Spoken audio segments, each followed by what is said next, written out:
अस्सलामुअलैकुम dear students. आज हमें अपने 9th लेक्चर के साथ हाज़िर हैं, जो कि हमने टॉपिक शुरू किया था लास्ट लेक्चर 8 में। वो था हमारे पास हाइड्रोजन बॉन्डिंग, उसकी एप्लीकेशंस और उसकी प्रॉपर्टीज़।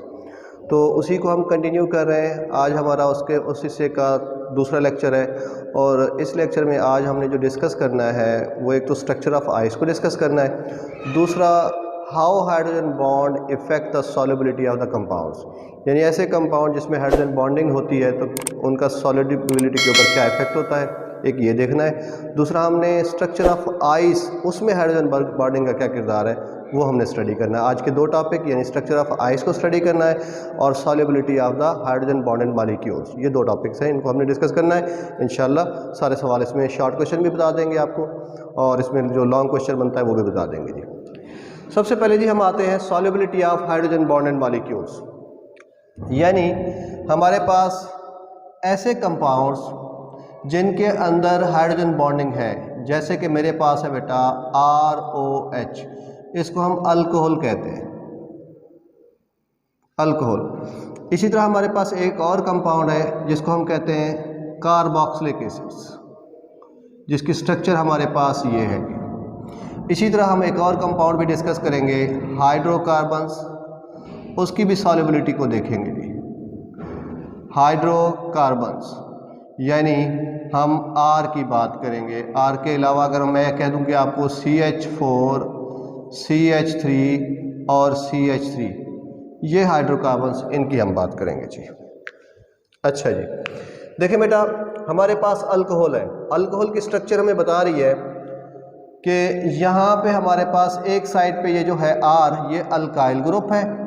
और याद रखिएगा बेटा, ये जो अल्काइल होता है नॉन पोलर होता है। क्या होता है जी? Non polar.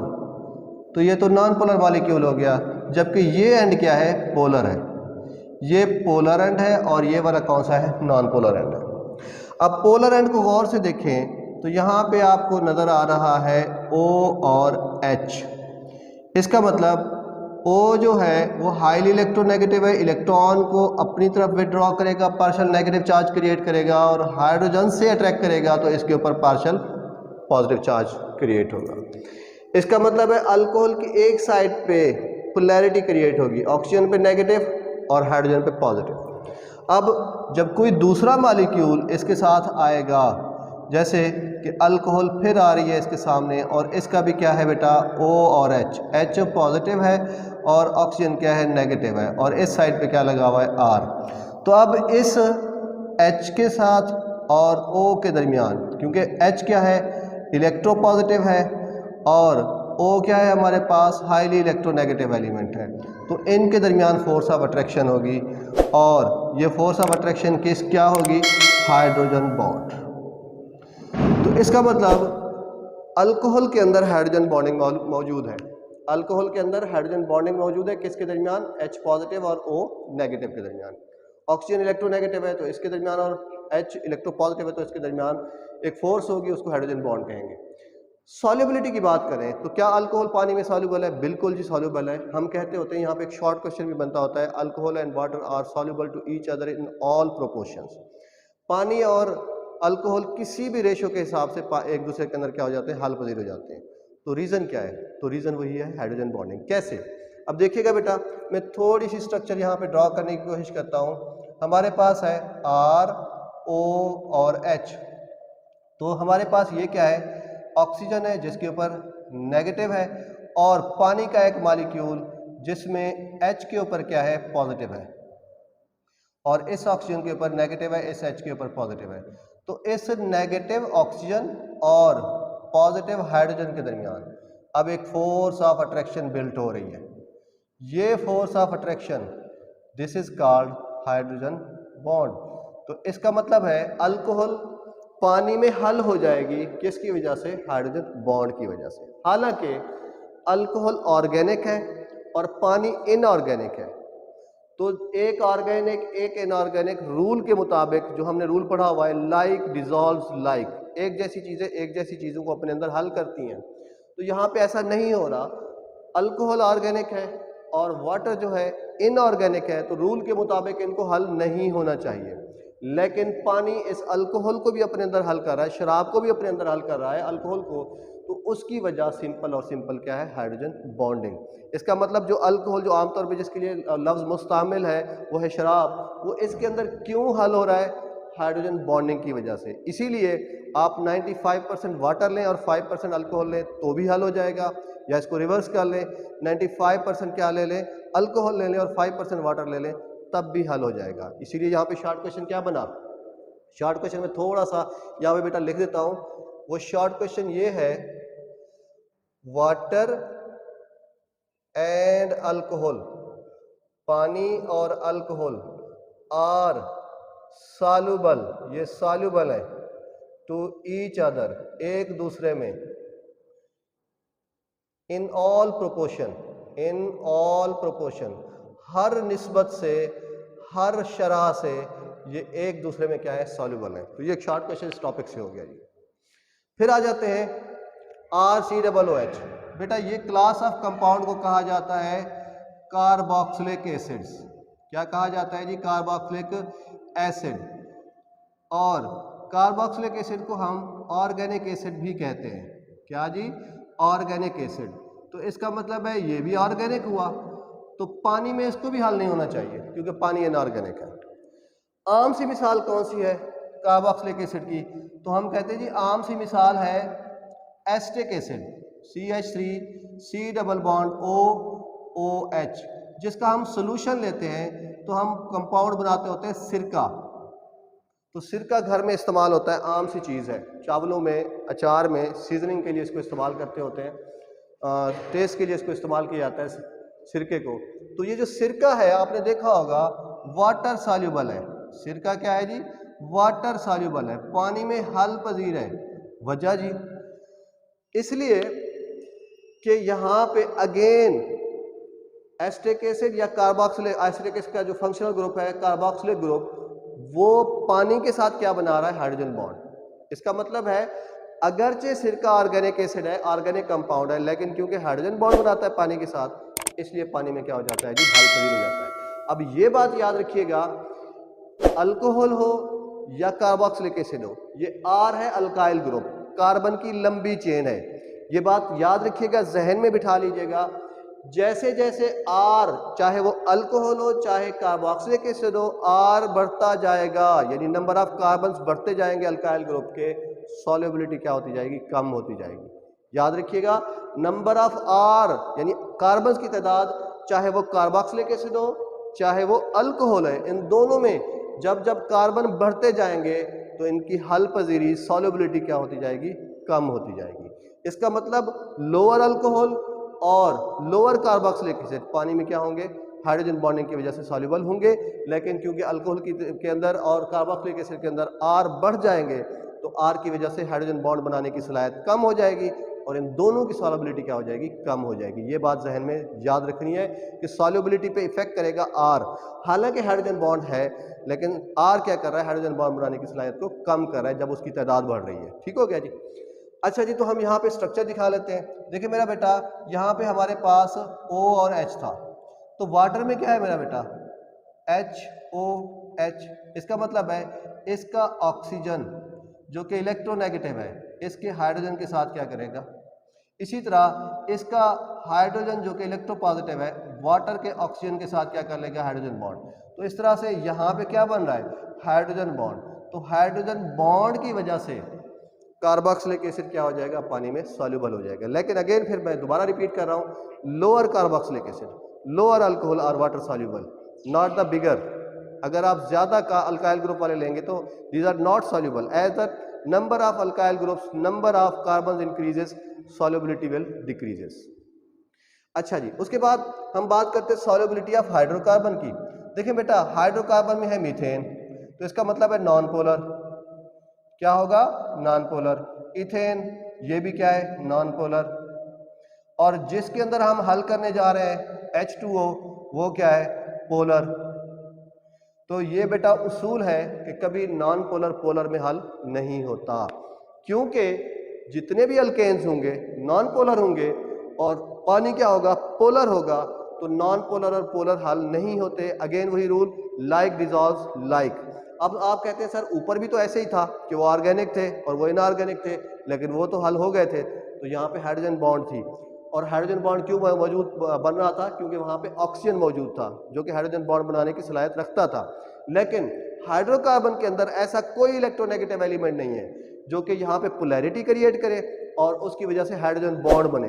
यहाँ तो कार्बन और हाइड्रोजन है, इसका मतलब है कार्बन और हाइड्रोजन के दरमियान पोलैरिटी क्रिएट ही नहीं होगी, नॉन पोलर होगा। और पानी में ऑक्सीजन मौजूद है, पानी में अगरचे ऑक्सीजन मौजूद है, लेकिन क्या यहाँ पे कोई पॉजिटिव और नेगेटिव है जो पानी के साथ पॉजिटिव नेगेटिव के साथ रिएक्शन कर सके? ऐसा कुछ भी नहीं है।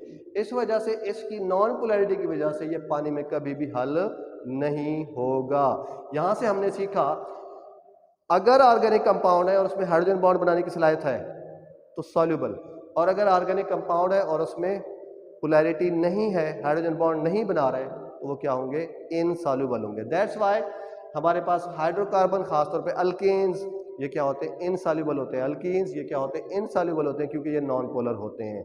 तो यहाँ पे हमने एक रूल सीखा, कंफर्म हो गया, लाइक डिसॉल्व्स लाइक, एक जैसी चीजें एक जैसी चीजों को हल करती हैं जी। तो क्योंकि ये नॉन पोलर था और ये पोलर था, हल नहीं हुआ। और ये क्या है? यहाँ पे फिर वही रूल, आप कहेंगे सर इधर लिख दिया, इधर क्या हो गया? तो इधर वहाँ पे हाइड्रोजन बॉन्डिंग है बेटा, तो अगरचे ऑर्गेनिक था तो हाइड्रोजन बॉन्ड की वजह से वो एक दूसरे के अंदर क्या हो गए? सॉल्युबल हो गए। तो इसका मतलब है सॉल्युबिलिटी को इफेक्ट करती है हाइड्रोजन बॉन्डिंग, अगर होगी तो सॉल्युबल होगा, अदरवाइज नहीं होगा। फिर आ जाते हैं बेटा स्ट्रक्चर ऑफ आइस। आपको जैसे पता है कि बर्फ कहाँ पे बनती है? 0 डिग्री सेंटीग्रेड पे। जब हम पानी का टेम्परेचर लोअर करते हैं, पहले तो ये बात याद रखिएगा, वाटर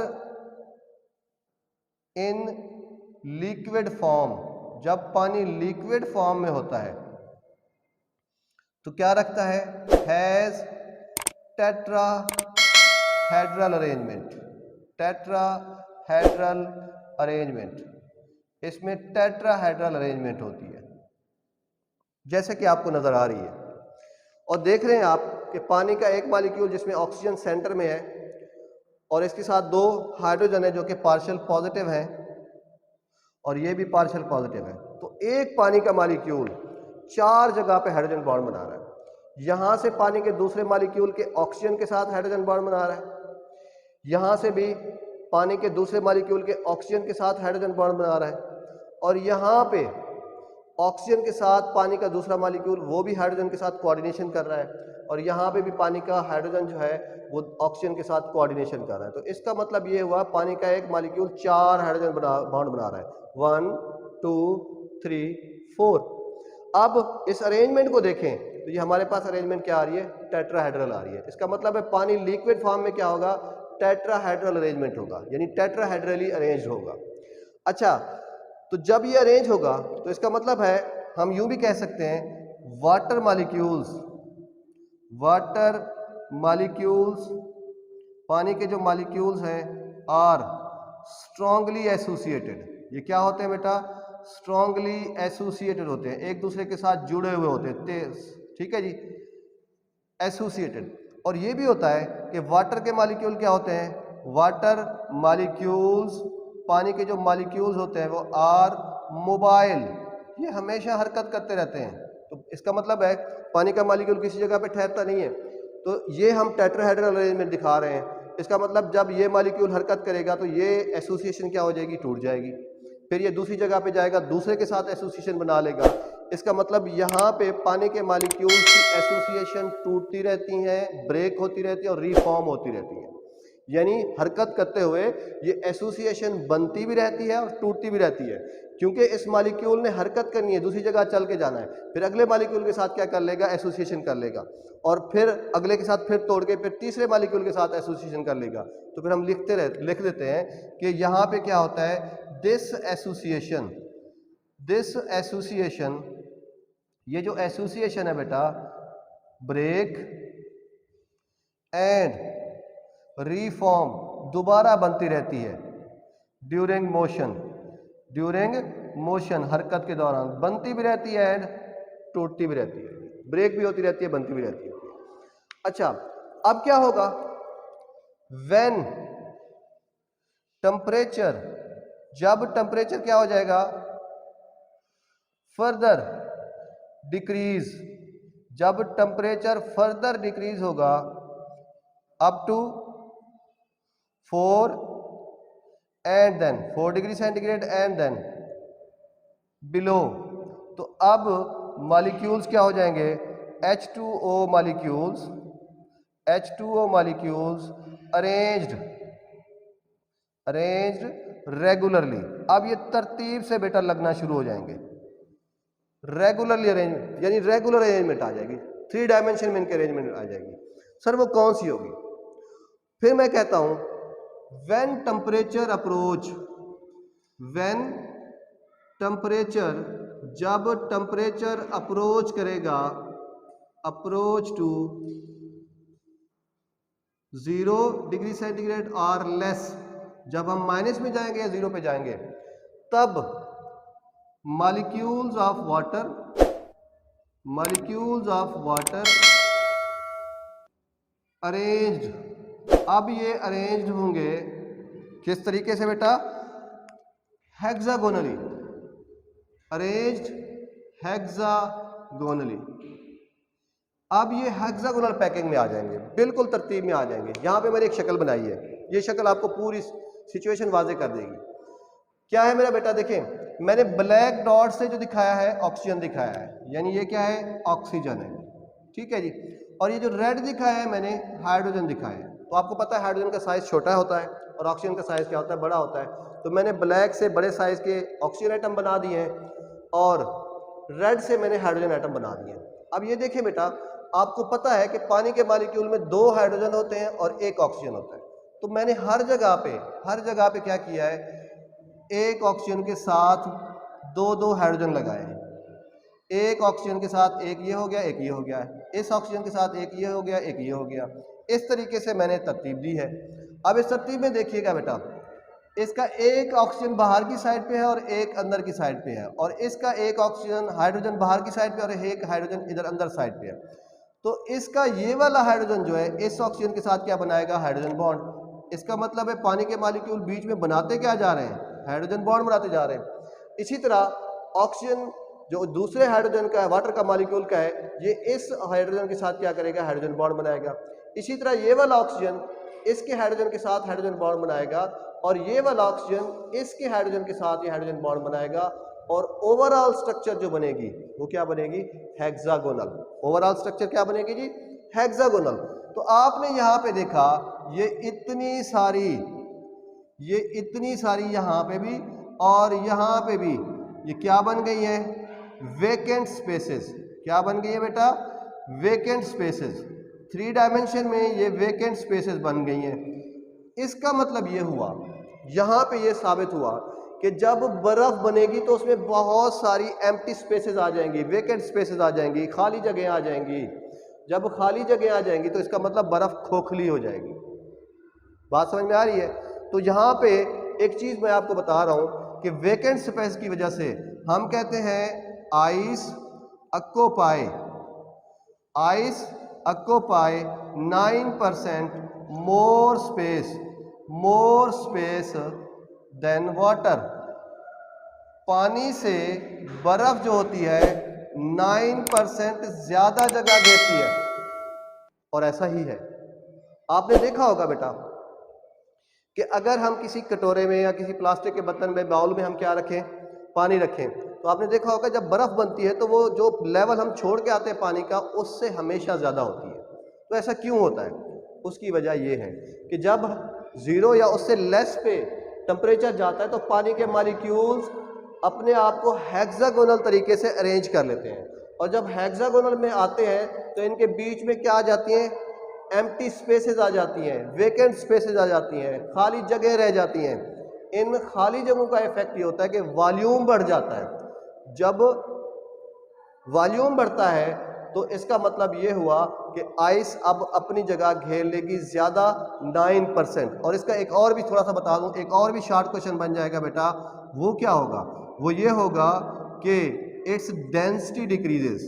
इस तरीके से इसकी डेंसिटी क्या हो जाएगी, डिक्रीज हो जाएगी, क्योंकि आपको पता है कि डेंसिटी जो होती है वो m/v के होती है। तो यहाँ पे वॉल्यूम बढ़ गया है, जब वॉल्यूम बढ़ेगा तो डेंसिटी क्या हो जाएगी, कम हो जाएगी।